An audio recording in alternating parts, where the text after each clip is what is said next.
We're gonna tackle about the rights of the husband over the wife. So first is the obedience. In Islam, a wife is required to obey her husband in matters that do not involve disobeying Allah. This concept is totally alien to many Westerners. In the West, they call this control and sometimes emotional abuse. It is neither. Few important points must be kept in mind. So, sa Islam, normalize lang ang mag-control ang husband over his wife pero hindi ina-abuse.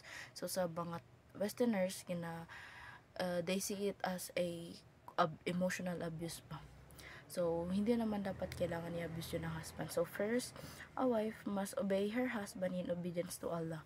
The Prophet, peace be upon him, said, if a woman offers her 5 daily prayers, fasts the month of Ramadan, guards her chastity, and obeys her husband, it will be said on the day of judgment, enter to any gate of paradise you wish. So here like parang pag igawa yun ng babae is kahit diba meron iba't ibang pintuan ang paradise. So pwede siya magpunta doon kahit saan. Kumbaga kahit saan siya magpasok doon, kahit saan niya i-wish pumasok doon is pwede. Unlike sa kunwari, ito na ano ko lang to, narinig ko lang ito sa muhadara. So kapag ang lalaki is like for example, ginawa siya good deed, like nagsasambayang siya, ganyan, doon lang siya pwede pumasok sa gate ng paradise na yun, unlike sa babae. So next is obeying husband is not like a slave obeying the master. She is free woman, not a slave. What this means is that her husband cannot abuse his authority over his wife and act as a tyrant. He must remember that he is a servant of Allah and will be questioned about how he treats his wife. So here naman is like ang 'di ba kumbaga 'di ba sa mga westerners ang tingin nila is sa ganito na sa itong yung right ng husband na pwede siya controlling asawa niya, isang tingin nila is emotional abuse. So meron ding limitation, like for example, yung husband is meron siyang inaano sa wife niya, tapos pwede niya yun hindian kapag na-abuse na yun, kumbaga parang ganon. So kasi kapag sa day of judgment na is questionin din naman yung asawa kung paano niya gitreat yung asawa niya. So third is a husband must conduct the affairs of his family and mutual consultation with his wife. But in the end, he is a decision maker and he will be responsible in front of Allah decision. A wife should not object to his decision making. Authority recognize that every company has a CEO. The family is like a company and husband is its CEO. Remember, the husband has to balance his authority and good treatment that the wife.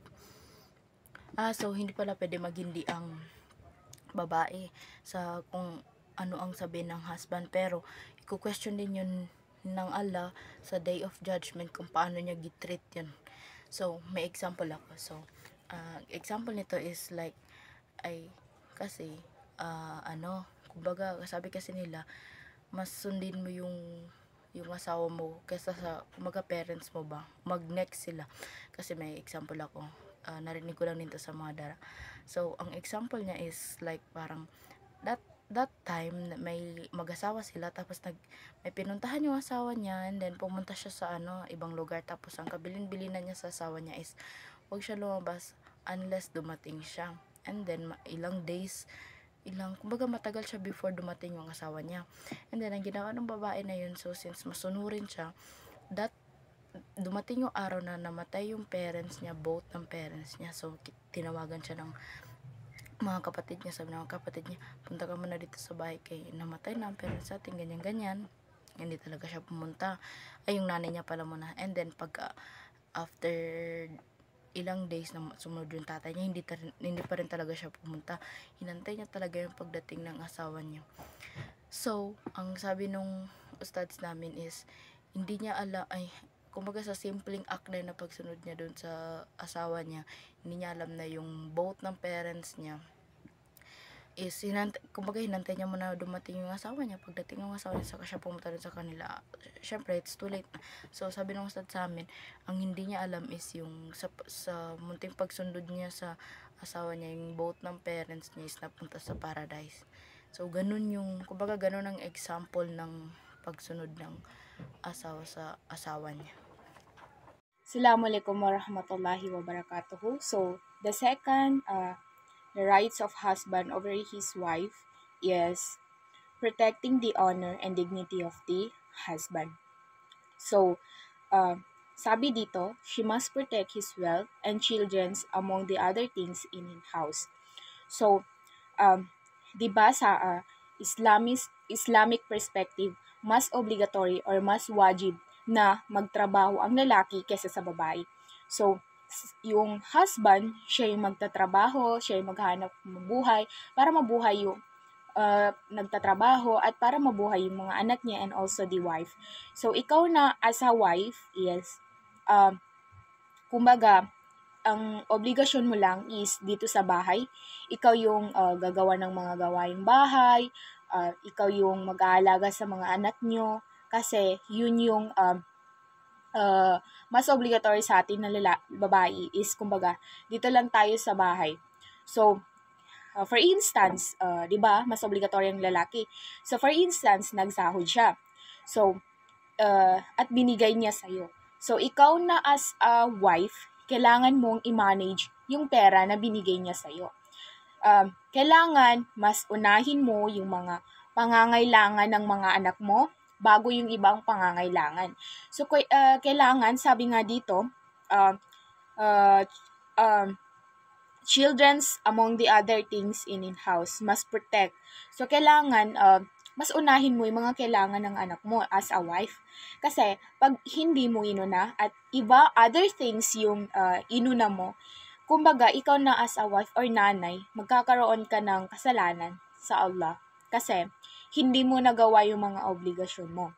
So, sabi nga ni Prophet Muhammad sallallahu alaihi wasallam na hadith na galing kay Sahih Bukhari and Muslim, sabi nga dito, the wife is the guardian over the house of her husband and his children.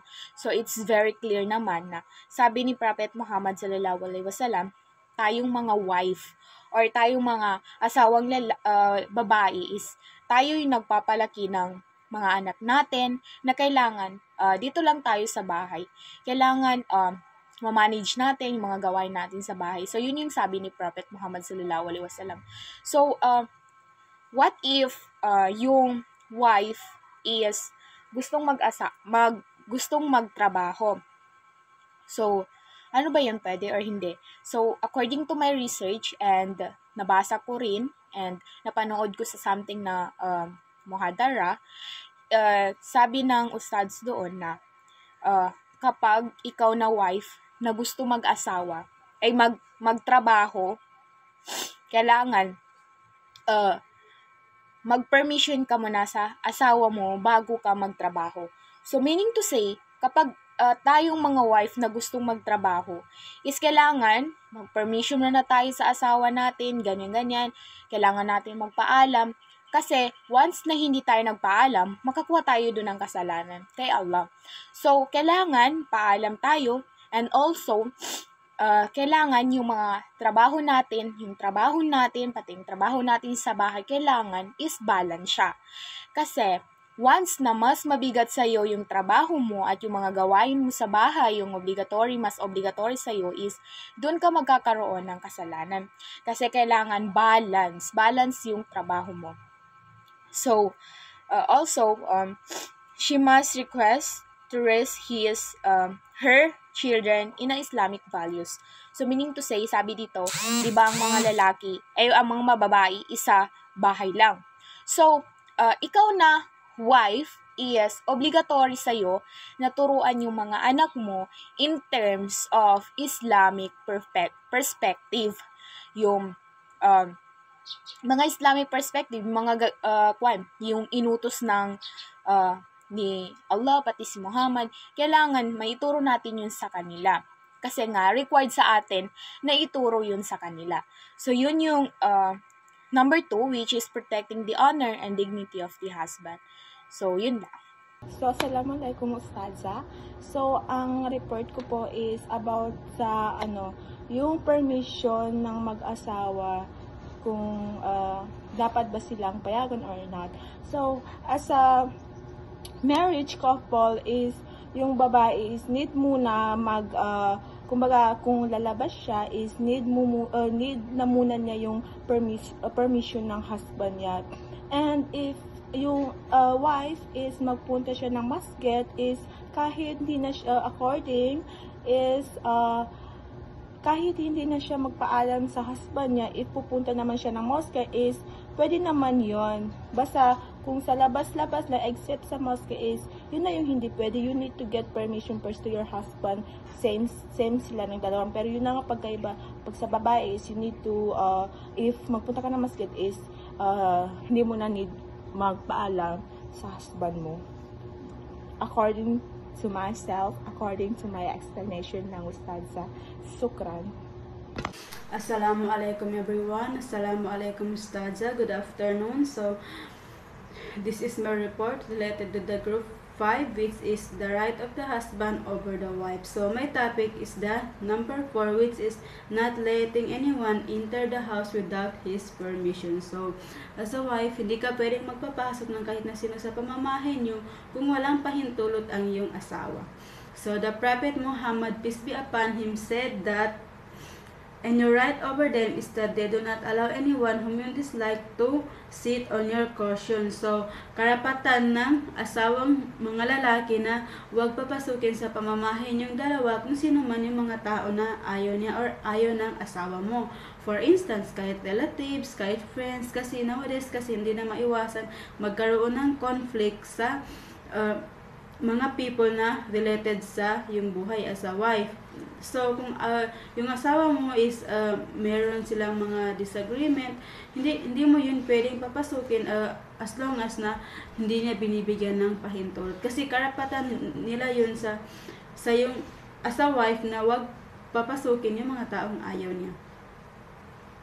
Once again, this means is not let anyone in the house who the husband disapprove of to minimize conflict and maintain harmony. So, ang ibig sabihin lang nito is huwag mong papasukin kung hindi niya binigyan ng pahintulot or disapprove siya dito para lang maiwasan nyo yung conflict na meron kayo. Kasi remember, kapag nag-asawa ka na bilang babae is sa husband mo na lang umiikot yung buhay mo.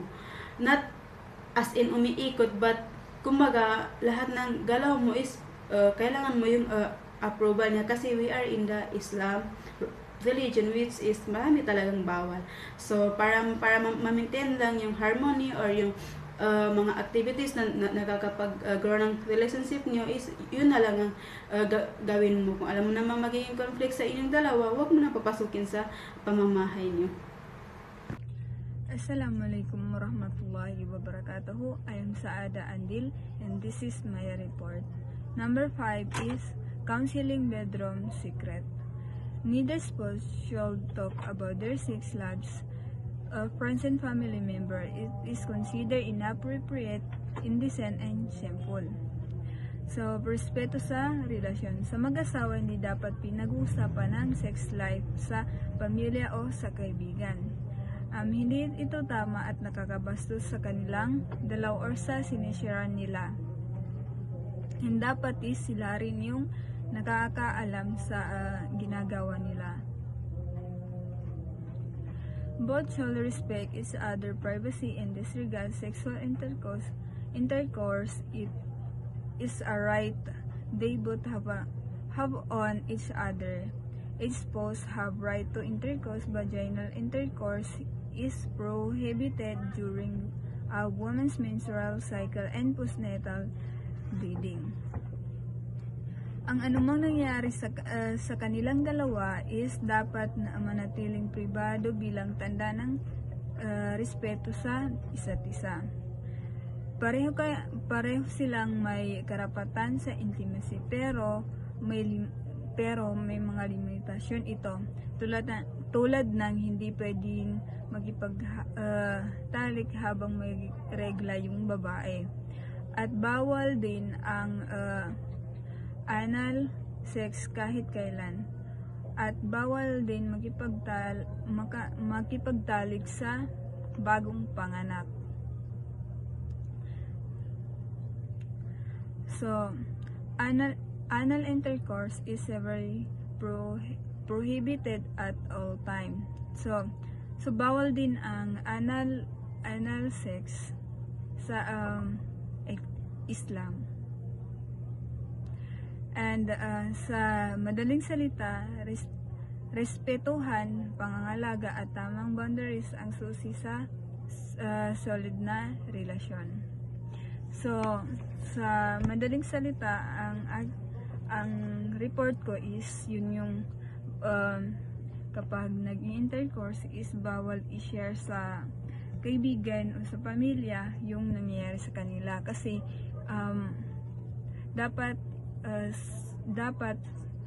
dapat sila lang dalawa yung nakakaalam at nakakabastos ito. And sukran. So, there are rulings of marriage. So, a man who fears to approach a prohibited woman or any other forbidden sexual outlet because of a sexual desire for such a man it is obligatory to marry in order to protect his religion and keep himself away from the unlawful. So, meaning nito is like, kung ang isang lalaki is natitempt siya magawa ng sin, like, kumbaga natitempt siya sa sexual desire, like for example magka-ano siya ng fornication, magka-commit siya ng ganun, para maiwasan yun, obligado siya magpakasal na lang para maiwasan niya yung sin na yun, and then ma-disregard niya yung ano ng religion nila, and then para maprotektahan niya na rin ang name niya. Kumbaga kasi ang marriage is nag-ano siya para maano yung yung chastity, maprotektahan yung chastity ng isang tao. So, let's proceed to the 1.3 ruling of marriage. Second paragraph. It is recommended for a Muslim who has desired for sexual intercourse but he can suppress it to marry. So as a Muslim, kung ikaw ay mayroong interest when it comes to sexual intercourse, for instance, may nagugustuhan kang babae or lalaki, ang gawin mo na lang is para ma-avoid yung mga bagay na alam nating mali is magpakasal na lang kayo or mag-asawa na lang kayo, ganun. And then, being occupied with marriage is better than indulging into supererogatory devotional acts. So, being occupied, kumaga magpasakop sa marriage is mas better yun other than mag-engage sa mga bagay na alam naman nating bawal. For instance, nag-engage kayo sa relationship. So, kung gusto mong mas gumaan yung pagsasama nyo is mas better na magpasakop na lang kayo sa marriage, magpakasal na lang kayo para mas maging strong pa yung pagsasama niyo yung dalawa. That's all. Thank you. And then para maiwasan din yung mga bagay na nagiging dahilan na nagkakaroon tayo ng kasalanan. Especially sa mga babae kasi kapag hindi pa sila kasal is parang lapitin tayo masyado ng mga sins. So, ganun. Thank you.